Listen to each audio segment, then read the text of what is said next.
streets of Cincinnati. Welcome to the jungle!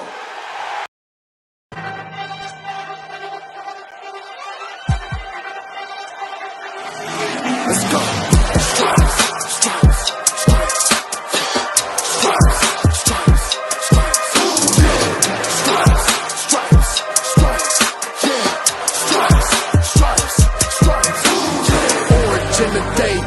In the night, stripes in our veins, sparks gonna fly. The beast is awake, orange, black and white. Cause when the jungle come alive, day we ignite in Cincinnati, we gon' rise in the jungle we unite in dripping orange and black and white.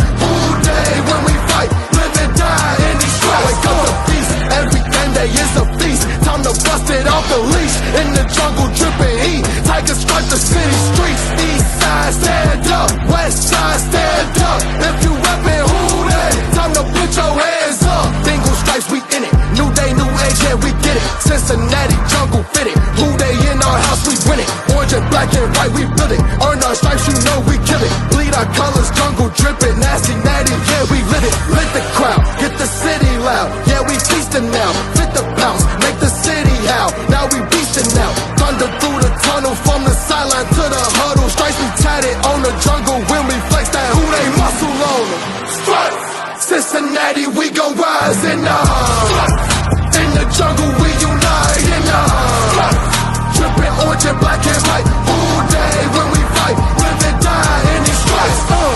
Stripes. Now who gotta move like it on? Stripes. Now who wanna move crossing on? Stripes. Now who wanna move on? If you got stripes and you let the city know you rock 'em, yeah we got 'em, yeah we fought 'em. Like that black and orange upon 'em, bingo bought 'em, never stop it till the beast of feastin' on 'em. Who they rockin' with the diamond stripes, flossin' on the ring. Cincinnati, she's our queen, we gon' show the world who king. Orange in the day, black in the night. Stripes in our veins, sparks gonna fly. The beast is awake, orange, black and white. Cause when the jungle come alive, day we ignite in Cincinnati, we gon' rise in the jungle we unite in dripping orange and black and white. All day when we fight, live and die in these stripes. Now who gotta move like it on? Now who wanna move crossing on? Now who wanna move on? All day when we fight, live and die in these stripes. Hey guys, what's going on? Welcome to the show. This is Sports with Strawberry Ice. I'm your host, the Iceman, Jeff Trunapole, and as always, I'm bringing you sports from a West Side point of view right here in the great city of Cincinnati, Ohio, home of the Kings of the North, the AFC North champions, the Cincinnati Bengals. Now, do me a favor, if you found the show, hit that like and subscribe button, smash that thumbs up, because I'm up to 1,442 subscribers. That is awesome. As always, I appreciate every single one of you guys. Now, if you're watching on Facebook or Twitter, do me a favor, and you have yet to subscribe to my channel, please do so. Go to the YouTube channel Sports with Strawberry Ice. Hit the subscription button, hit the bell for the notification, and every time I go live, you'll be notified. Also, exclusively in the YouTube chat crew, we're doing super chats. So if you like to support what I'm doing or make sure your comment gets right, give me a super chat. I would greatly appreciate it. And as always, I'm coming to you live from the Ice Cave, and the Ice Cave is brought to you by T Properties. T Properties, quality housing for quality people. Check out their website at www.tpropertiesllc.com for all your rental property management needs and your rental needs. All right, guys, got a special guest today. He's Shaun. He's from the Full 10 Yards. He's on the same podcast network as Kieran. And I know everybody's like, wow, these guys are from England. They know anything about football? Yes, they know a lot about football. And Shaun is a man of his word. He's a Browns fan. He said he'd come back on again when the Browns and the Bengals played. So he is. But I think he's a glutton for punishment. But we'll see. Here's Shaun.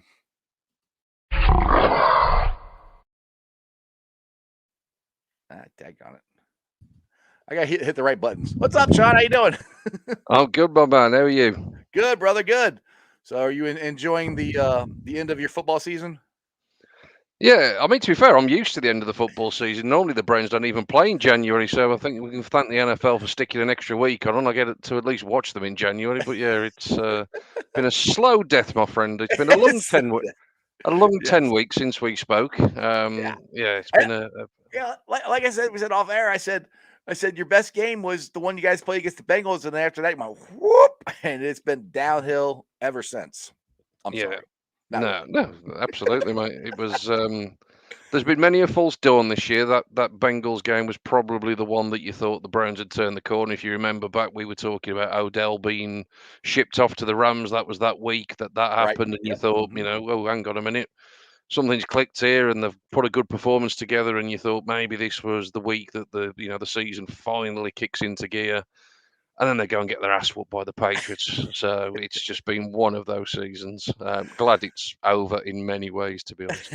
I bet so. And we talked about this before the show started. And like I said, the Monday night game, it was actually kind of nice being a Bengals fan because I really didn't care who won. I would have liked Big Ben to have lost on his last game in Pittsburgh, but did the Browns even show up? Did they forget about their running game? I'm just curious about that. How you feel about the way that the offense and everything has been going here lately?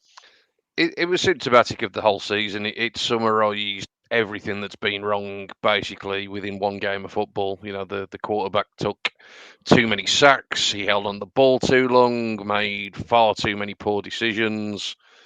There's debate as to whether Nick Chubb was injured or he wasn't. There was reports he'd sort of done something to his ribs, and then there was other people just saying, well, he was just on a pitch count because it's essentially season over. Right, But Dearness Johnson can run the football, and we didn't see any of him on Monday night, really. So it was right. just, They didn't run the yeah, ball at just all. no, A just not. Crip Keeger here wants to know if you're Kieran's cousin from Boston. If me and Kieran are in any way related, I will certainly never admit to that. Let's put it that way. I know Kieran's a favorite of a lot of the people that watch the show, the chat crew, and his vintage language. We'll put it that way. The Mm. way he goes off and stuff. People I have a lot of fun with him on there, and that's what I try to tell everybody. I said they should check you guys out on the Full 10-Yard Podcast. You're from England, but you guys know your stuff, and we got the draft guide coming up that I'm excited. I know you guys are working on it. That's coming out. When do you think that'll be out? Definitely be out sort of probably 5, 6, 7 weeks before the draft sort of does eventually get started. The guys have been watching film. Lots of the guys just concentrate on the college side of the game. We've got guys that look after the NFL content, but we also got the college side of things covered. And yeah, the guys did a phenomenal job last year with their first edition. We'll improve that this year in terms of how it looks and feels, but the content will still be exactly what you want. We did sort of over 240 player profiles last year, breaking down, players from all sorts of colleges, all sorts of schools. It's a really comprehensive guide. We're really proud of it. There's nobody on this side of the pond, to our knowledge, that does that level of detail for the college game. And we are hoping that it will be available to print the other side of the pond this time round as well. So I know Kieran's keen to get it distributed stateside, and I'm sure that once it rolls around, we'll pass on the details, and I'm sure you'll be getting your copy. Yeah, I'm excited to see it and check it out and everything. And if you guys get it printed over here, that would be awesome. And hopefully we'll get it out there to the masses so everybody can get some really good detail on the upcoming draft. Because and just as a Bengals fan, it's kind of nice for this year. I haven't even paid attention to the draft yet because I don't care. I'm going to the playoffs, so that is rather nice. I don't have to have a debate like last 2 years. Is like, okay, in 2020, a debate. Do you take Joe Burrow or do you take Chase Young? And I was always like, you have a quarterback, you take the quarterback. But that was like an actual argument for us for our draft. And then last year it was Chase or Sewell, and I'm like, oh my god, we talked about it for 6 months. So happy I don't have to talk about that for a while until the Bengals lose, which they're not going to lose till they get to well, they're not going to lose. They're going to win the Super Bowl. I'm just calling it now. Because have you heard about my prediction? How good I did on my my season prediction? Your 11-6 prediction, yeah, Yes, it's famous, my friend, famous this dude. side of the pond. Dude, I cannot believe it. I mean, I'm shocked. I know I keep putting it up there, but I've never gotten this close in my entire freaking life. So I'm happy, and I'm also ticked off because I should have went and made a bet on it like I was going to do. I don't bet very much at all, but Actually, barely ever because I like my money too much. So, but I really wish I would have done now, or I wish I would have done. All right. Crip here says, Shaun, do you think you guys will be looking for a new quarterback in the offseason or stay with Baker? Um, Personally, I think they stay with Baker. I think they'll explore options, but I don't think they're going to come back with many better options. There's a lot of talk, and people will want to believe that potentially Russell Wilson, Aaron Rodgers. Tell me, Jeff, why would any of these quarterbacks come to Cleveland? I That's just don't. I right. don't see it. Well, and the thing is, I've compared this a lot to when the Bengals had Andy Dalton. And everybody said we got to, we're a quarterback away, which we were. I mean, Andy Dalton was. Let's be honest. I loved Andy Dalton, but he was an average quarterback, and I kept saying, okay, that's fine, but who are you going to replace him with? Because at the time there wasn't an Aaron, which I don't even know if Aaron Rodgers is leaving. My personal opinion, I think Aaron Rodgers is staying in Yeah, Green Bay. yeah. I think he's to stay there. I think you have a shot at Russell Wilson, but I don't know. Is that a better situation than what he has now? That's kind of where I'm at. I don't know. I mean, the Cleveland Browns, their offensive line and defensive line is phenomenal. Your running game is phenomenal. Your wide receivers, they're you got a couple of them. So I mean, you really are a quarterback away from being really good, in my opinion. So if you get Russell Wilson, I mean, personally, I hope you don't get any. You keep doing the same thing. But yeah, I can see that. So I wouldn't be surprised, but they have to make sure, in my opinion, they have to make sure they have the quarterback before they get rid of Baker, in my opinion. Yeah, like I said, I think they'll explore options, and I think they'll do their due diligence in that regard. But I honestly think they'll just circle back to the fact that, look, when he's been healthy, he's been proven to be an efficient quarterback. Or I'm not going to go to he's an extremely good quarterback. He's efficient. He's good at what he does. He's good off play action. Right. I'm not a big fan of the term game manager. At the end of the day, the guy can win football games Right. um, I mean, he when has in the healthy. past. I mean, he has a past, and I think he's the injuries, and it just seems like he's trying to. To me, he takes on everybody, and like last year, it seemed like he didn't do that. Yeah, yeah. I think, look, this season, it's easy to now look back in hindsight. This season ended for the Browns around three-quarters of the way through week 2 when that shoulder went. Yeah. That's the reality of it. He's tried to play through it, probably to his own detriment. Oh yeah. Let's not forget he's trying to play for a contract. All he's done this year really is he's hurt his value because Oh he yeah. hasn't played well. There's no two ways about that. He hasn't played well at all. That's obviously been to the detriment of the Browns. We were expected to go to the playoffs, expected to build on what we did last year, and we've regressed. So hindsight's always wonderful. It Yeah. wasn't the right decision for him to carry on playing. He should have got that surgery done. And to be honest, if he had got the surgery done, who knows? He might have been paid by now. Right. Based on what he did at the back end of last season. Don't forget, through 2 games, very small sample size, but through the 2 games of this season, he led the league in completion percentage. He was looking every bit as efficient as he did at the back end of last season. So, you know, he's certainly done more harm than good by playing. Look, there's been a lot of other stuff that's gone on. We mentioned Odell earlier. That situation didn't help. There's been a lot of talk around rifts between him and the coaching staff and the play calling. These things always come out when you lose, don't they? Right. Let's face it. Winning Right. cures everything. And last year, because they Absolutely. had a winning record, you heard none of this rubbish. Whereas this year, all these stories are coming out the woodwork. Personally, I think he suits Kevin Stefanski's system in terms of what Kevin Stefanski wants to run. He's very similar in a lot of ways to Kirk Cousins, probably a little Mhm. bit more athletic, but a similar sort of skill set. Right. For me, I think they will explore options, but I do think they'll circle back to him.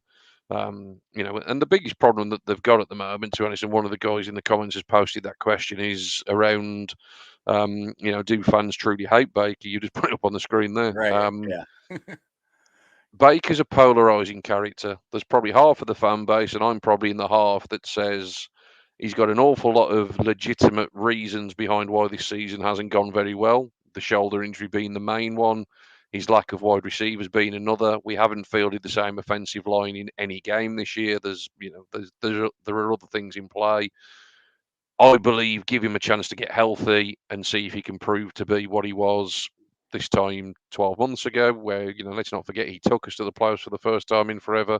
He won Hmm. us a playoff game in the first time Right. in forever. There's another part of the fan base that is done with him. They just, they would happily move on from him yesterday. But Right. You'll know it more than me being over there in Ohio. There's a lot of Browns fans that hate the fact that he planted the flag in the middle of Ohio State Stadium, and Mhm. there's all of that kind of stuff that goes on. So there's a huge portion of the fan base that will never take to him, but it's probably 50-50. But he certainly if he comes back, he's got to play better. Oh, absolutely. There's no two He ways can't, he about can't it. he can't play much worse, can he? No, that's very true. Very true. So let's talk about the game, the juggernaut of the game we had this Sunday with, I don't know, like 27 starters are not going to play for either team or something like that. So, I mean, and we're talking about this off air. I still believe that the Bengals can win this. And it's basically because I don't know if the Browns give a crap right now. I think they might be done. I mean, I know it's a big thing I think if they had a chance to really hurt the Bengals, they might get up for it, but there's really nothing that they can do. We're in the playoffs. I mean, if we win, we're almost guaranteed the third spot. Hopefully, if everybody loses, we get the first one, but we'll see. So, what's your thoughts on the game? Is it going to be a dud, or is it going to be just a blowout by the Bengals, or what's your thoughts? Yeah, look, I think the Bengals are certainly favourites going into the game, and I think the talk from today's injury report and press conferences is basically any Browns that are healthy enough to play will play, but I don't think Myles Garrett's going to be sort of really overly stretched. If he feels any tweak in his groin, they're not going to run him out for another 30 or 40 snaps, are they? They're just going to say, Right. well, that's enough. Same with Nick Chubb. They've obviously already made the decision that Baker's not going to play. It's going to be, well, we're assuming it's going to be Case Keenum. It might surprise us. It might be Nick Mullins. I think Nick Mullins has got more chance of coming back as the backup next year because of Casey's cap number. So potentially it might be Nick Mullins, but it's a shame, really, because obviously, from a neutral's perspective, if the results had gone differently last week, this potentially was going to be the division deciding matchup. And as you say now, it's a bit of a dead rubber, which obviously great for you guys. Obviously, from our point of view, it's like I said, the season can't end quickly enough. So, to be honest, I'll be glad when it gets to 9:15 UK time or 4:15 US time, and the game's done and dusted. But look, there's a few players that have got some things to prove. There'll be a few players that have got some things to show. There'll be quality reps for some players that are on the fringes. Players on the offensive line that have been pushed into action this year that'll get some reps against hopefully a quality opposition. I don't know how many starters the Bengals are going to play, but obviously the defense has played well for you guys in recent weeks. Hendrickson, I think, has been an excellent addition in free agency. So that'll be a test for whoever ends up lining up in the right tackle spot for us this week. Linebackers as well. I think Jacob Phillips is going to probably play a fair bit for the Browns, which will be good game time for him. He, was a prospect that had high hopes coming into the season. Tore his sort of bicep in the preseason and has only just come back off IR. He's played one game on the COVID list. So he's, again, any quality reps that these guys can get. So the game's important for some people, isn't it? In the grand scheme of things, it means nothing. And like you said, the result, if anything, we're better off losing this game now. If we lose this game, we're guaranteed fourth place finish in the division. That'll give us the Jets, the Jags, and the Denver Broncos in all likelihood on the schedule next year, which is certainly a lot more favourable than it could be. Certainly more favourable than you guys are going to get next year. Oh yeah, we got a tough schedule. I know that. That's for sure. What are you about that next year, mate? Exactly. Well, the thing is, people say we had a tough schedule this year, and I'm like, yeah, but if you're good, you got to beat everybody anyway. So my concern with the Bengals this week and going into the playoffs, which kind of stinks saying the same thing we had a concern we had at the beginning of the year, is our offensive line, because Riley Reef is most likely done for the year. Quentin Spain, our left guard, is not going to play. So we're going to have Prince and Adeniji and our second round pick there, Carmen, are going to be playing. So I'm hoping, which the only one we're going to get back is hopefully for the playoffs is Spain.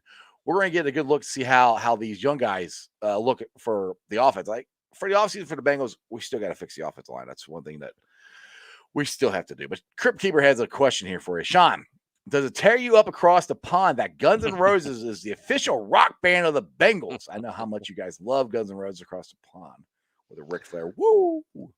Yeah, love a bit of Guns N' Roses. I've got to say, your hype song to start your show is fantastic, and I could just watch that clip of Juju Smith-Schuster getting blown up by Von Bell It's over and awesome, ain't it? over. I love it. I Yeah, love it. just awesome, man, awesome.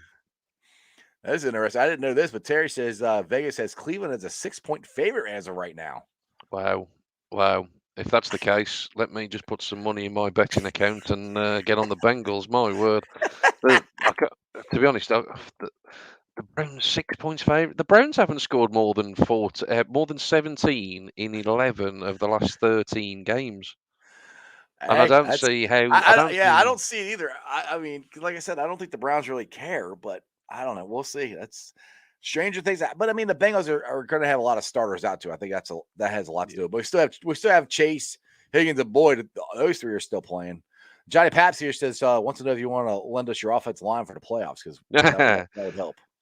Yeah, listen, if that offensive line is healthy, then it's good. I mean, it has been a problem all year, in all seriousness. We haven't actually put the same five combination out in any single game this year, which is a shocking sort of thing to be to be saying at this stage of the season. Jedrick Wills had a promising rookie campaign, picked up an injury in week one against the Chiefs, tried to play through that ankle sprain. He probably could have done with getting some rest earlier than he did. Wyatt Teller's been on the COVID list. JC Tret has been on the COVID list and he's had problems with his knee.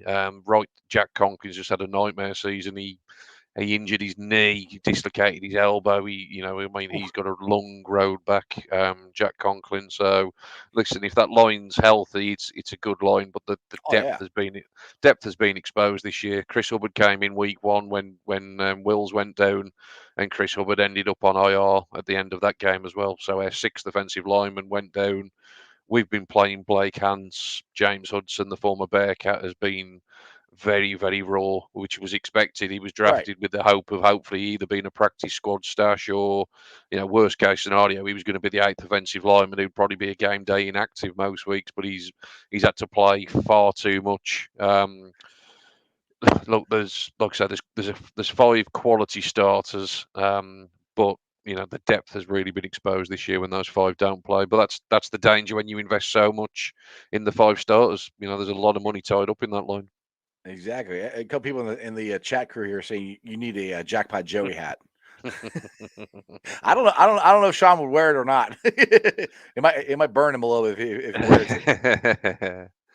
Nah, look, you guys should enjoy it. I mean, the one thing I would say, I watched your show with Kieran on Tuesday or Wednesday when he was on one.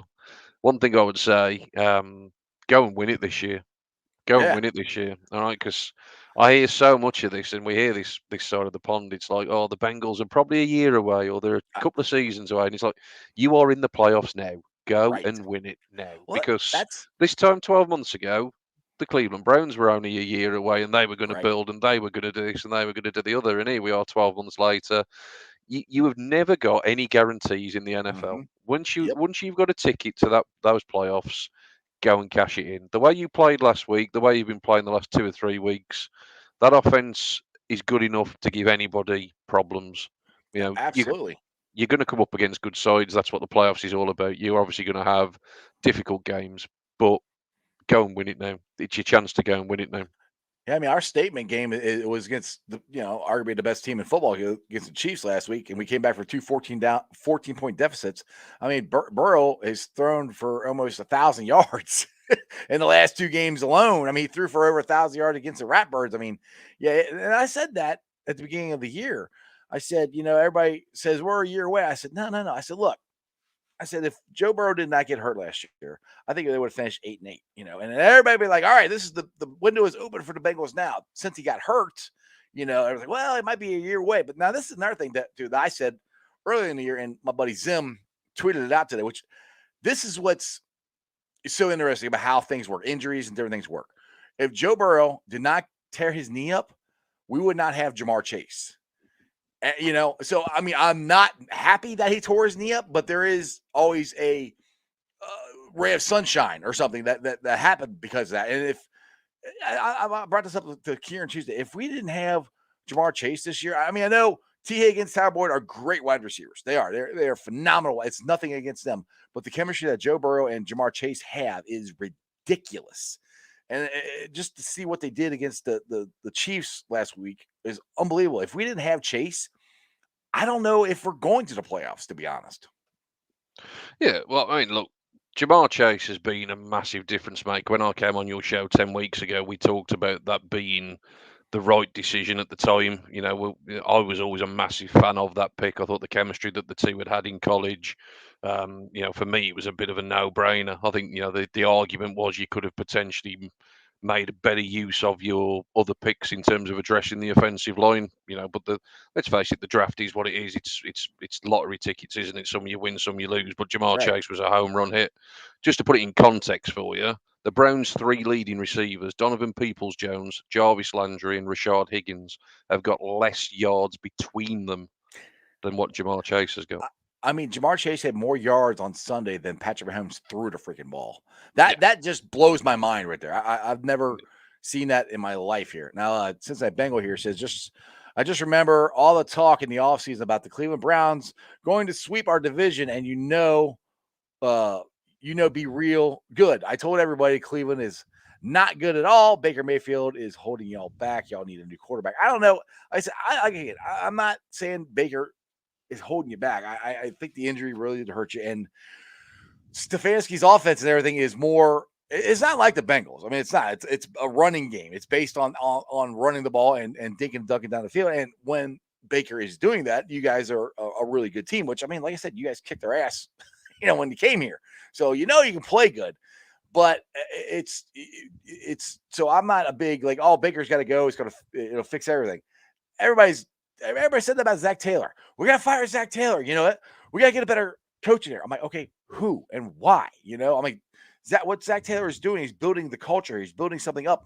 If you don't have talent, I don't give a crap if you're Bill Belichick. Like last year, what Bill Belichick do? He didn't have a quarterback. He went 7-9, missed the playoffs. I mean, you got to have talent. You got to be healthy. Things have got to happen. So it's not always hurry up and fire this guy or hurry up and trade this guy. It's going to fix it. Like, okay, you're going to fire that guy, but who you bringing in?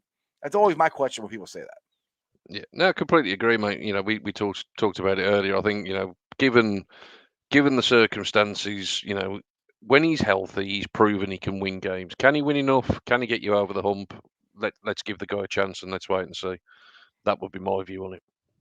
Yeah, like Jeff Holmes here says, agree with Shaun. The future looks bright in Cincinnati. Tomorrow is a promise to win now. I kind of said that all year. I said that with the Reds too, because when the Reds were winning and everything, and everybody's like, oh, what? I said, first of all, enjoy this. And I said, and that's what ticked me off about the Reds front office, where they didn't do anything to try to help them get better. Because I'm like, who knows what the hell is going to happen next year? And that's the same thing with the Bengals. Win it now. You're in. Take your shot. Go win it now, because next year, who knows? We could have a whole bunch of injuries and we might miss the play. I mean, you don't know. Yes, we are built to make a big run and win multiple playoff games. But if you're not healthy, it doesn't matter. That's when you have your shots, you got to take them.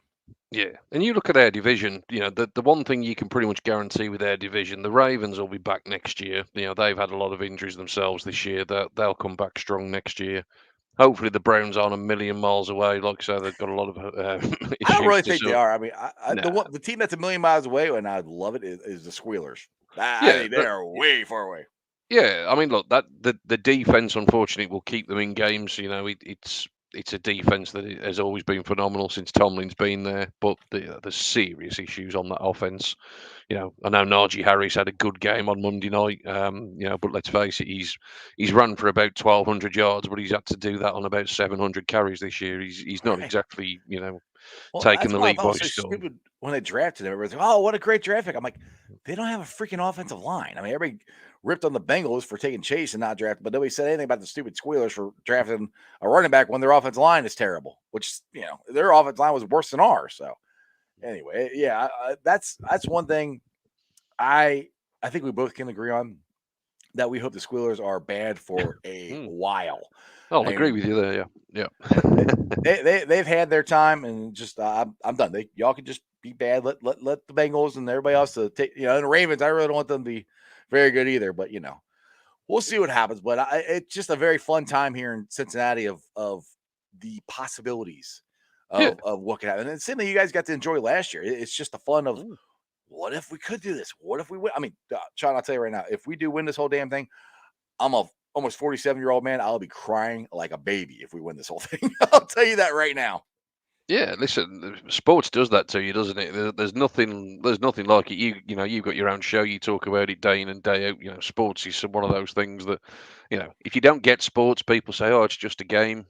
If you get Eh, sports, yeah, it it's more than makes your that. weekend, it breaks your weekend, it makes you feel good all week, it depresses you all week. There's nothing like it, is there? So, Exactly. absolutely, mate. Enjoy what you can, and like I said, the thing for me, like I said, go and win it, go and try and win it at least. You know what I mean? It's Don't think about next year, and I hate being a Browns fan when people say, "Oh, let's trade our draft picks away for 2023 because the quarterback class is." I'm like, no, I've got to watch them play in 2022. I want somebody that's going to help now. Right. It's like, don't keep doing it for a time in the future. It just, nah, just Exactly. That and one team that does that, I think more than anybody, is the LA Rams. If they don't win this thing yeah, soon, they have like no draft picks for like 10 years, it seems like. I mean, they are all in as much as any team I've ever seen in my entire life. But yeah, I'm with you on that. People are like, oh yeah, trade picks. Let's tank for a couple years. I don't want to tank. I want to win. Like I hate like what's the fun in I mean, there's been look, and then I went through the whole decade of the 90s when I knew we had no shot of winning any games Mhm. for a while. And when we actually look like maybe we did, we're freaking out like, holy crap, this is awesome. And then the rug would get pulled out from under us and like, oh, we're gonna draft this guy. Then we did draft people, like we drafted Achilles Smith. Now this is one I'll never forget this. The rumor is that we could have had the whole draft class of the 99 New Orleans Saints for our draft pick. And we didn't, and we drafted Achilles Smith. I would have made that trade in a heartbeat. In a heartbeat, I would have made that trade. That could have set us up, but we didn't. But it's just stuff like that. It's like, I remember those days. I was here for that. I watched those games. It is so disheartening to try to watch a game when you know you don't have a shot. And then when, especially against the Squealers and half your stadium's full of Squealers fans and like, just go away. And we went through that over and over and over. That's why this year is so cool. Now, the thing is, whatever, Cincinnati fans have PTSD for, we haven't won a playoff game since 1991. I was in high school. I'm almost 47. I got 2 kids. My son's married. I mean, it was a long damn time ago. I don't know what I'm going to do if we actually win a playoff game. Well, I'm speaking to existence. When we win a playoff game, I'm going to freak. We're going to freak out like we won the damn Super Bowl and it's one playoff game. You know?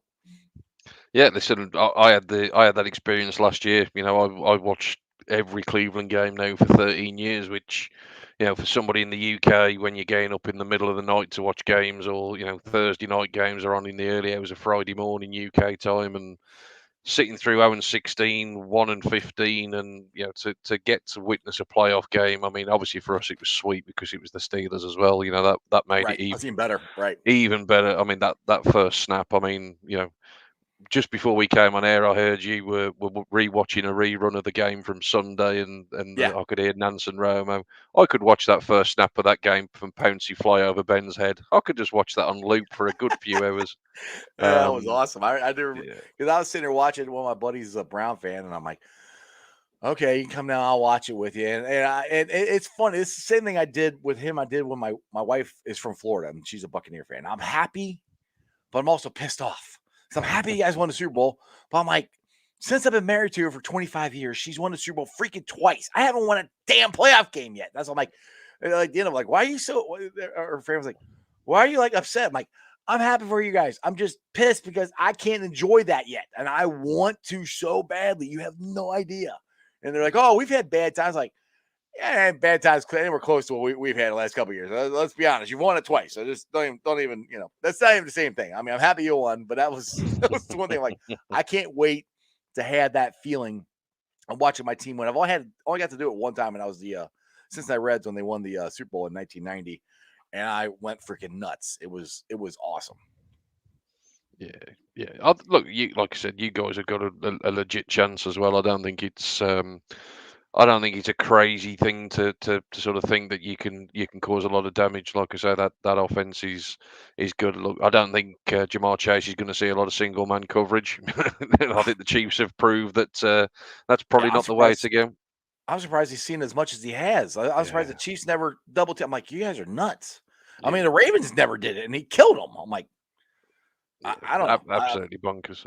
Absolutely bonkers watching it. I mean, I love as well. Why do defensive backs celebrate on a first down pass breakup? It's like it's first down, and you're in the end zone doing the Gurdy or the whatever they call it, Right. and it's The like, gritty, yeah, right. what are you doing? It's like, was it 2 plays later? You got burned for like 30 Yes, yards and a yes, touchdown. You're like, yes. oh, what are they Well, doing? the one, Honestly, one that cracked me up is I can't remember his name, but he's 27 on the Chiefs, and he kept getting the pass interference. He's like, I'm like, what are you clapping for? You're the one that got the. And one of them where he like literally tackled Chase right before it, and he goes, "Oh, it's on him." I'm like, are you freaking nuts? You tackled him before the ball got there. Like, like yeah, okay.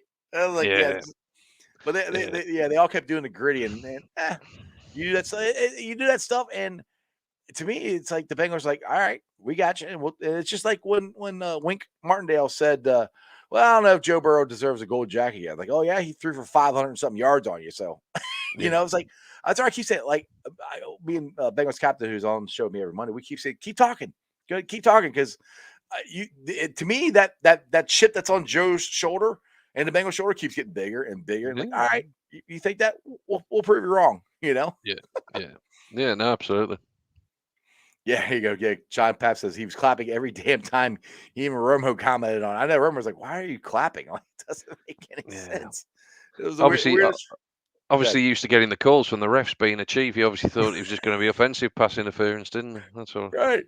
Like, well, I didn't do anything. I just tackled it. And I know now one thing that did drive me nuts. And I've had lots of conversations this week about this with different Bengals fans. Is the end of the game where we're going down there and all I got to do is kick a field goal and win it. And he goes for it on fourth down twice. And I'm like, oh my god! Like the last one, I looked at everybody, everybody around me once they didn't score. I'm like, holy crap! Well, now what? And then that flag came in. I'm like, oh, thank God. And the Chiefs fans are like, oh, you got lucky. Like, no. If you see Tyler Boyd's helmet, it was like this. So I mean, it was a legit call. And I've said this to Chiefs fans: it's not our fault. Your cornerbacks can't cover us. It's like, Yeah, look, I mean, I thought it was the right call at the time to go for it on fourth down. I mean, look, I'm watching obviously with my Browns glasses on, and I'm begging for the field goal to be kicked because I'm thinking, give Mahomes the ball with right, a minute left or whatever it would have been on the clock, and that was the Browns' opportunity, if you like, for the result to go the way we wanted it to go. So, right. I thought it was the right call to go for it. If you don't get it, worst case scenario, were the Chiefs really coming out from the 1 inch line? Probably not. But look, these things happen. When you are asked to cover for that long, Mhm. the reality is people do get handsy. They start grabbing, etc., etc. Look, it was a fair enough call. I don't think there was any doubt it was a fair enough call. Officiating gets in the way of too many games, but officiating Absolutely. calls are missed in every game. Every game, every team. It always feels as though some teams get more of the rub of the green than others, but generally, too many times officials get involved and it spoils the game. The Chiefs Mhm. have got nobody to blame but themselves. They were up 14 on more than one occasion.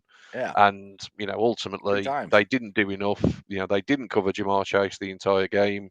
They let a simple slant route go for 67, Right. 70 whatever yards. Like I said, he looked like the road runner on that. He was gone. He just outran Yeah, ran six of them. Like, see ya. yeah. And blame the refs as much as you want for a call that they did or didn't give, but it's like, well, you had 70 yards of opportunity to bring a guy down and get him on the floor, and he outran six of you. So Exactly. blame your defensive backs. Don't blame the referees. Exactly. Now this is I have seen this. I don't know if you got to see this now, but Johnny says, have you seen the video that went viral from a talk show in New England laughing about Taylor getting choked up after winning the AFC North? It had me fired up. And I got somebody tweeted me out and copped me on that. And it was ridiculous because Zach, it was an emotional win. Zach has went through a lot of stuff the last 3 years, to get them to where they are now.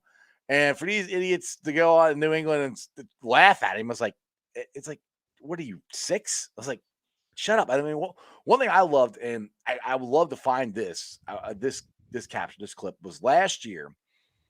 Zach came out and one of the press conferences, I can't remember which one it was, and I saw the clip on NFL Network this week, and he said, all the losing and everything that's happened. He goes, I'm going to remember these days, for when we turn it around and when it starts happening. And if you put that clip and the clip of him getting choked up at the beginning of the press conference, you'll understand what he's talking about. Like it's damn hard to go through what they went through. I mean, when Zach got here, we had nothing. We barely won a game. We got the number one pick, which was awesome, and then Joe got injured, and then went through all that stuff, and people kept blaming him, and for basically everything that Zach has tried to do come to fruition of changing of the culture and running the offense and everything, for basically everything he's tried to do to work. I know that's very, very gratifying, and just like the way of the world's got to be like, see, I was right. you know? Yeah, listen, we said earlier, didn't we? It means the world to us as fans. If you're in the building, living it, breathing it day in and day out, and you've got that responsibility of the hopes of a fan base, the sort of hopes and the dreams of the 53 guys that are on the roster that you're ultimately responsible for. Mhm. If you think of the emotion that's involved in that, I've got no problem seeing the guy get emotional. I haven't seen the clip for what it's worth, so I can't comment on it too much. But like you say, if the guy's just getting emotional about the fact that they've won, a division, well, I'd want to see that. Dan Campbell's got loads of praise this year for crying about nearly winning a game, and they were criticising the guy for actually Right, doing something. It's like, come on, right, there. right. So yeah, Exactly. Johnny's got another question here. It says, Jeff, I think he's scratching the surface. What do you think he can do if he gets the amount of time Aaron Rodgers gets? That would be crazy. Talking about Joe Burrow on the offensive line. If they can never, the thing, there has been time. If you rewatch the Chiefs game, there was times there where he had plenty of time to throw the ball, and that's where he killed them. If he get like that, if we can get our offensive line consistent and he can do that on a regular basis, it would be, he would be up there with Aaron Rodgers as far as, which I think Joe Burrow is getting close to that already, to be honest, what he's done the last couple weeks. But if we can get ourselves a great offensive line, there's no telling what kind of offense we could put up here. yeah, no doubt about it. I mean, look, he's got that relationship, like I say, with the wide receivers, and yeah, yes, Chase comes from the college days, but he's already got a good connection with Higgins. He's already got a good connection with Boyd. I think Uzama's had a decent season for you at the tight end position as well. I've always liked Joe Mixon, like you say. All these guys are due to come back as well. So, like you say, you think about it, it's like we seem pretty set. And Mm-hmm. that sort of thing, and that's why I say just go and win it now because you don't know. Like you say, I mean, obviously don't want it to happen. I want to see all the best players play in the NFL week in and week out, but heaven forbid something happens to one of these guys in the preseason. All your expectations for next season all of a sudden look totally different, don't they? So, yeah, you want to invest in that line. You want to protect your asset. Burrow is going to be your big asset, regardless of whatever numbers these other guys put up. It's you want Joe Burrow there for the next 10, 15 years, don't you? And like I say, Exactly. you need to stand him up, right? Exactly. Now, I want to pop this question up here, then I have to go plug my computer in or it's going to die on me. But Crypt wants to know, Sean, does it drive you crazy that there's no trophies in the NFL named after Paul Brown like it does Bengals fans? Look, I've got to be honest. It doesn't. Yeah, like I say, for me, American football was something I got into 13, 14 years ago in a big way. I used to watch it before that, but in terms of the sort of history of the game, look, I know from what I read and all the rest of it, but to be fair, that I'm probably the wrong Browns fan to ask. I'm sure if you ask some of the Browns fans over there, it Right. probably does. It doesn't mean a whole deal to me, but like I say, obviously you understand the significance of what the guy brought to the league, and obviously what he means to that part of the country over there. So I can understand the guys that are closer to it that would feel that way. Yeah, exactly. And the thing is, I'm curious. People are asking this in the chat. What do Browns fans really think of the Bengals and what they? Because I know they all talk trash to us, but what do they like think in their heart of hearts as far as, are they really worried that we are going to be potentially a dominant team for the next 10, 15 years? Well, look, I'll give you my view on it. I think we've played in the toughest division in football this year. I think that division will continue to be one of the toughest divisions moving forward. I think you've got three teams there that are seemingly set up for continued success. That being the Bengals, the Ravens, and the Browns. I think, like I say, I would never count out the Steelers as much as I'd like to. I think Mike Tomlin's too good of a coach, and that defense is too good. That's why those records are what they are. That's why, until week 17 of the season, all four teams Right, had a chance of winning the damn thing. right. It's a damn tough division. Look, we've talked about your playmakers. it scares the hell out of me that we've got to cover Jamar Chase twice a year. And we could do a good job covering him, but then we've got to look after T. Higgins, and then Joe Mixon always plays well against the Browns. So, it's pick your poison, isn't it? Obviously. Exactly. We're built to play in the division now. I think the way that the roster's been constructed in terms of the defense has improved massively this year, which gives me a lot of hope for the future. If you think about what we had last year, it seemed as though all our problems were on the defensive side of the ball. Mm-hmm. You fast forward 12 months now, we can't, seemingly get an offense to put first downs together, let alone touchdowns together. So, Right. if they can invest in the offense in the same way they have in the defense and correct some of the issues that they've got there, I honestly don't think the Browns are a million miles away. But the Bengals, it would appear, are a legitimate threat in terms of for the next number of years. And look, while you've got a quarterback as good as Joe Burrow, you're going to be that good. Right. We talked about Aaron Rodgers earlier. You look at that list of roster skill position players on paper, compare it to the Bengals. Aaron Rodgers would love the Bengals weapons. Oh yeah. He would love the Bengals weapons. Devontae Adams aside, obviously, but he's that good of a quarterback. He elevates, and that is probably what Joe Burrow is going to do. There will come a point you won't be able to afford to pay Chase and Boyd and Higgins and Mixon, etc., etc. Yeah, that's why you got to win now. Well, exactly, win now. And if you've got that quarterback there, you hope that he can elevate the guys in and around him. So, it's for me, they are going to be a threat, and they're going to be a threat for a long time. But it's great, it means good football. No, I was just going to say, it means good football, doesn't it? There's nothing worse than, I'd hate to see. I mean, look, if it was the Browns, I'm sure I'd love it, and I'm sure if it was the Bengals, you would love it. But do we want to see somebody win the division 17 times in a row like the Patriots did? Probably not. You know what I mean? It's good to have that competitive stuff. Right. So. Well, I think this would be interesting if like last year, every team in the division except the Bengals made the playoffs. We're very close to having the only team make the playoffs this year is the Bengals from our division, which is, I just think that's really just kind of ironic of how it works. And people are like, oh, then people tell you, well, that's because your division stinks. Like, no, our division's really tough. It's just the Bengals went on a roll and everybody else kind of fell off here at the end. Now, I don't know if you're in England, so I don't know if you've ever had either one of these or even know what this is, but Cincinnati chili is a big thing here. And Kieran is weird and doesn't like Skyline chili. He's very, very, very, very strange. But I don't know if you ever had Gold Star or Skyline, or do you have a preference? Never had either, my friend. Never had either. We'll have to fix that. We'll have to send you sometime. Let you check out how great Skyline chili is. Because people always tell us that we're weird because we put chili on our spaghetti, but it's delicious. I'll take your word for it, my friend.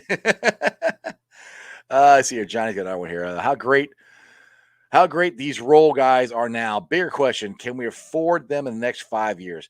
And that is a question that's coming up, and I'm kind of right now. I'm just enjoying them winning. What are you about it when you need to? What are you about? Yeah, no, they're not going to be able to afford it. I mean, all the way to be able to afford them is if Joe takes less money.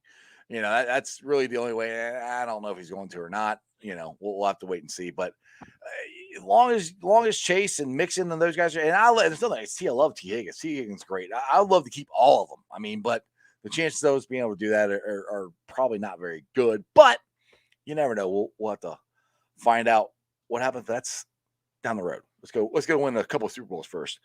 All right. Ken says, I like to think that the front office knows we've got to pay our talent and keep them, and they are smart enough to do that. Well, it all just depends on, honestly, it depends on how much they pay Joe Burrow. That's all. They pay him as much as they did Patrick Mahomes. I mean, Patrick Mahomes, if you look, they really, as far as the weapons go, they have two. They have Kelsey and they have Hill, and everybody else is kind of bit pieces now. But if you have that quarterback, it doesn't really matter. Just like, Green Bay and Aaron Rodgers, he's really only got one really good wide receiver. But if you're Aaron Rodgers, you can elevate everybody else. So that's kind of where we're at. You got to keep Joe healthy and upright and paid and happy. And, he can elevate everybody else. That's the thing. This is, like I said, this is such a quarterback-driven league. When you have that quarterback, it is such a big difference. I mean, it's not even funny how much big of a difference it is. Yeah, no, definitely. Like you say, for all those skilled players, like you say, that's the one guy. That's the one guy you've got to, like you say, that's the one you'll pay. That's the one you've got to look after. That's the one you build your franchise around. The other guys will come and go, but you build around Joe. Simple as that. Yeah, that's why I was always so shocked that there was actually some people debating that we should take Chase Young over Joe Burrow. I'm like, do you know football? you know, Yeah, I- think back to 2016, 2017, Miles Garrett's draft. I think it was 2017. There was debate that the Browns should have taken Mitch Trubisky. eh, So yeah. yeah, Now sometimes I you have a just question. If you had to do it again, and the Browns could draft a different quarterback or draft Baker Mayfield. They drafted him number 1 overall, and I don't remember all the other quarterbacks that were in there, but there was a couple other ones. I think Brandon Allen was one of them, to be honest. Were you in favor of drafting Baker Mayfield, or would you rather them drafted? I just Sam Darnold was another one that was in there, and none of them yeah been very good except for Brandon Allen. That's about it. But all right, I think yeah Patrick Mahomes might have been there too. Anyway, yeah. No, the five that were in there because it was a polarizing draft because everybody had got the five ranked differently. You'd got Baker, you'd got Josh Rosen, who's obviously proven to be a disaster. right, Sam Darnold, who's proven to be a disaster, and then the two that have probably been the best two are Josh Allen and Lamar Jackson, obviously. Now, do I was think Patrick Lamar Mahomes Jack? in that draft? He was the year before. He was the Okay, year okay, before. okay, okay. Do I think that Lamar Jackson would have been any good in Cleveland? No, I don't think they would have changed the offense to suit the way that he plays, the way that the Ravens have done. Right, So I don't think that would have been a good fit. Look, Josh Allen's the one now in hindsight that you would go and you'd probably take in a heartbeat, But right, obviously when he came out, he was very raw. He could throw the ball 75 yards, but not necessarily anywhere near the vicinity of a wide receiver. He's right. obviously improved massively in 4 years in the league. Um, look, at the time, I thought Baker was a good pick. I still think he can prove to be a good pick. The problem is when you're number 1 overall, your expectation level's just so much higher, isn't it? Right. Well, If that's you, what's so amazing about what Joe Burrow is doing, Mm, because like you mm. said, the number 1 pick is your expectations up here, and I think jackpot is exceeded them. To be honest, Yeah, exactly that, and that's the thing. When you're the number 1 overall pick, you've got to be good. You've got to be exceptional. You've got to raise the level of everybody else around you. If Baker Mayfield had been drafted 23rd overall, still a first round pick, but bottom end of the first round, you'd probably view his career now as being about where you'd think it would be. He's had right? some good games. He's shown some things that he needs to work on and improve. The problem he's got is he was the first overall pick, and if he's the Mhm. first overall pick when the game's on the line and you're driving down the field and you need a score, he should be the guy to go and win you the game. When you haven't necessarily got your first choice wide receiver weapon, he should turn your third wide receiver into a superstar. That's what Aaron Rodgers does. That's what Joe Burrow can do. That's the problem that Baker hasn't done yet. He hasn't done that. He's won games when the situation's been right and he's been healthy. He hasn't shown that he can win games when things are against him. And that's where there's an element of the fan base that, like I say, will say, he's just not the guy. For me, I circle back to he may not be the guy, but I don't see a viable alternative certainly sitting there at the Yeah, moment. So that's kind of my thing. I'm like, they want to get rid of him. I'm like, who? Now, Crown here has a question. He goes, what do you think the Browns will draft this year? For me, I think it's got to be wide receiver in the early rounds. I mean, the ironic thing is we were sitting here, a week ago as Browns fans thinking we could still potentially win the AFC North. Yeah, you could have. Could have, and that would have been a pick in the 20s and beyond. As it stands, we Right. could actually end up with a top 10 pick, even with a Mhm. 7-10 record. Yep. So there could potentially be some good wide receivers out there. And a lot of people talking about the two Ohio State boys in terms of Mhm. Olav, Garrett Mhm. Wilson. Yep. We'll obviously wait and see, if either of those two are around. I think it's got to be wide receiver. It's the biggest glaring need on the team. Outside of like I say, a surefire thing at quarterback. I don't think they're going to go quarterback in the early rounds. They And may. well, it's not even that big of a quarterback draft, really. I mean, there's only a couple guys out there, so Yeah. So I would imagine it's wide receiver. I think look they will want depth on the defensive line. They've got two superstars in Clowney and Garrett, but outside of that they haven't got an awful lot else. I think they will want defensive line help. Look, for me you build from the trenches on both sides of the ball. But we are short of those wide receiver options. It'll be interesting what they do in free agency if they can bring in a good veteran. I'll be surprised if Jarvis Landry's back at the cap number that he carries, considering what he brings. I think he's a good guy. He's a good slot receiver. But you don't pay a slot receiver 16, 17 million, which is what the Browns are scheduled to pay him next year. He's not coming back at that number. Right. Do you think whether he wants to come back, or do you think he might want to get out? It's an interesting one with Jarvis. If you'd have asked me sort of 6 weeks ago, I would have sort of been convinced that he would want to come back. I don't know now is the honest answer. I think the problem that Jarvis is going to have is he's probably going to think, or he and his agent will think, he can command a decent number on the free agent market. And I just don't think he's going to have the market there for him. Certainly with a contending team. Right. Do you know what I mean? I right. don't think there's going to be a team that are sort of playoff or Super Bowl thinking that's going to see Jarvis Landry as the missing piece of the jigsaw at his age with his skill set. I don't think he's going to get anywhere near that number. So, I would imagine he's a likely cut from the Browns. Whether they then bring him back on a reduced salary, who knows? But I certainly think it'll be wide receiver, and like I say, those two Ohio State boys are certainly two that have been mentioned quite a bit in chatter. Yeah, either way, the AFC North is going to be a battle like it always is next year. Jeff here says, Shaun, do you think the Burrow being sacked at a high rate has to do with Joe holding on to the ball too long, or the offensive line not being strong enough? I think there's, sacks are one of those things, aren't they? That sometimes they're definitely on the quarterback, sometimes they're not.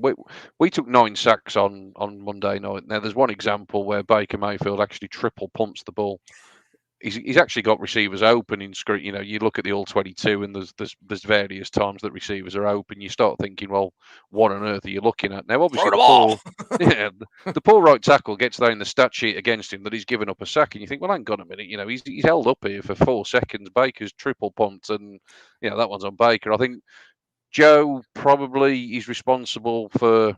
Well, look, I can't say I've watched every snap of the ball, and I haven't watched every Joe Burrow sack. I watched the game on Sunday.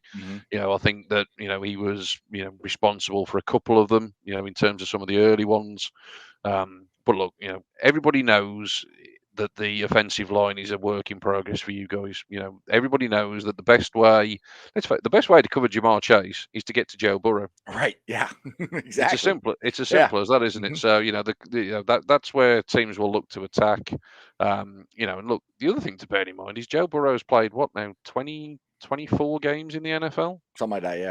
Yeah. He's still very much learning his trade, isn't he? We talked about Aaron Rodgers. Has he played 300 career games or whatever it is now? So this guy's still got a lot of room to grow. I don't think you got any concerns there. Like I say, the key thing is, like you say, you'll continue to invest in protecting him, and he's got those weapons out there to find. Absolutely, and the thing that impressed me the most with Joe Burrow is how he can read defenses. I mean, he's doing things that Aaron Rodgers can do. And like you just said, Aaron Rodgers played over 300 something games. Burrow's played 24 or something like that. The way he can break down defenses and know where the ball is going to go and get in and out of plays, everything is unbelievable. And he's only 25. He's hasn't even played. I mean, Sunday will be his first full season, in the NFL. They finished. And it's just ridiculous the level that his mind is at. He's such a football guy. He's all football. And I'm sure it helped having a dad for a coach. His dad was a defense coach up here for Ohio University for forever. So I'm sure his dad helped him break down defenses and show him all that stuff. So, I'm sure that helped a lot. But just to let that translate into the NFL as smoothly as it has, I think that's unbelievable. Yeah, no, definitely. Look, he like I say, he was a surefire number 1 pick for me. I can't believe you said earlier that there was even debate about that. I know Chase Young's a phenomenal player, but right, a quarterback is the difference maker, isn't it? Exactly. So, It was unbelievable. I was shocked that people were actually having that debate. Anyway, it's about 6:30. I'm gonna let you roll on out of here. Tell everybody about where they can follow you, about the full 10 yards, and the draft guide too. Tell some more people about that. Yeah, so full10yards.com. Like I say, a bunch of predominantly guys on the the UK side of the pond, so to speak. But like I say, I'm massively passionate about all things American football. Like I say, the college game as well as the NFL. We cover all aspects of it: fantasy, betting. Betting's huge in the UK. I know it's obviously something that's growing more in the States as it becomes more and more legalized. But lots and lots of coverage on all aspects of it. Draft guide should be, like I say, out in a few months' time. Like I said, the boys have been working hard studying all the film. Like I say, really comprehensive guide of over 200 player prospects, and like I say, that'll come to you in the coming weeks. We'll share some details with you and all your followers closer to the time. Myself on Twitter at Shaun_F10Y.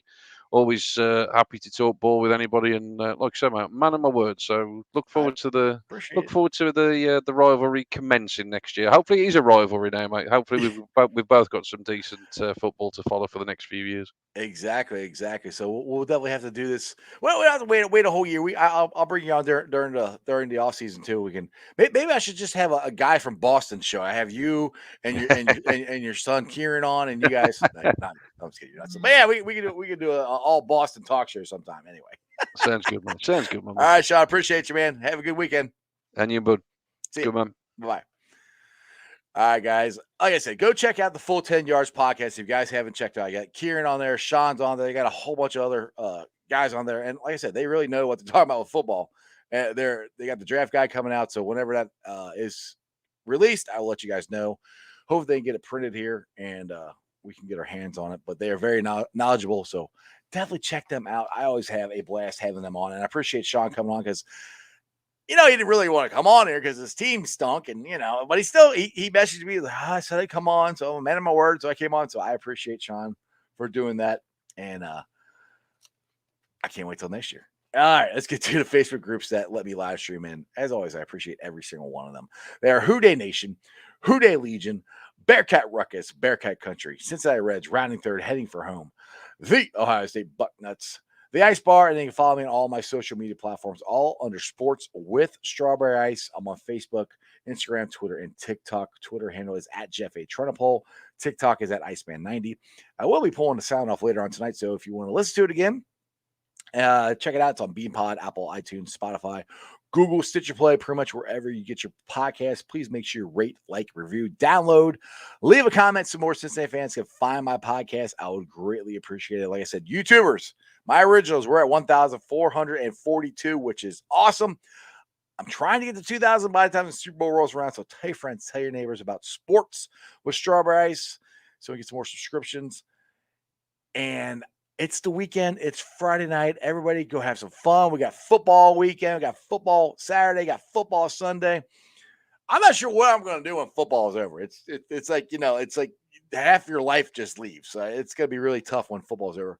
But hopefully we will be ending it with a Bengals Super Bowl win this year. And I cannot wait. Other than that, you guys have a wonderful weekend. I'll see you Monday. Me and Cap will be back on for a Bengals recap. Hopefully it'll be a victory Monday. We'll find out. I'll see you Monday. And that's just sports, baby. See ya!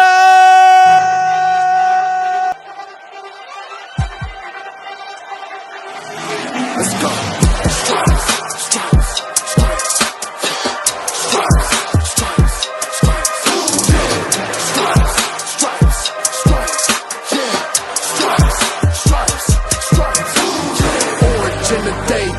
In the night, stripes in our veins, sparks gonna fly. The beast disobey, orange, black and white. Cause when the jungle come alive, who day we ignite in Cincinnati, we gon' rise in the jungle we unite in dripping orange and black and white. Who day when we fight, live and die in these stripes. Wake up the beast, every day is a feast. Time to bust it off the leash. In the jungle dripping heat, tigers strike the city streets. East side stand up, west side stand up. If you reppin' who they, time to put your hands up. Bengals stripes, we in it. New day, new age, yeah, we get it. Cincinnati jungle fit it. Who they in our house, we win it. Orange and black and white, we build it. Earn our stripes, you know we kill it. Bleed our colors, jungle dripping. Nasty, natty, yeah, we lit it. Lit the crowd, get the city loud. Yeah, we feasting now. Fit the bounce, make the city howl. Now we beastin' now. Thunder through the tunnel, from the sideline to the huddle. Stripes we tatted on the jungle when we flex that who they muscle on them. Cincinnati, we gon' rise in the jungle we unite in dripping orange and black and white. Who day when we fight, live and die in these stripes. Now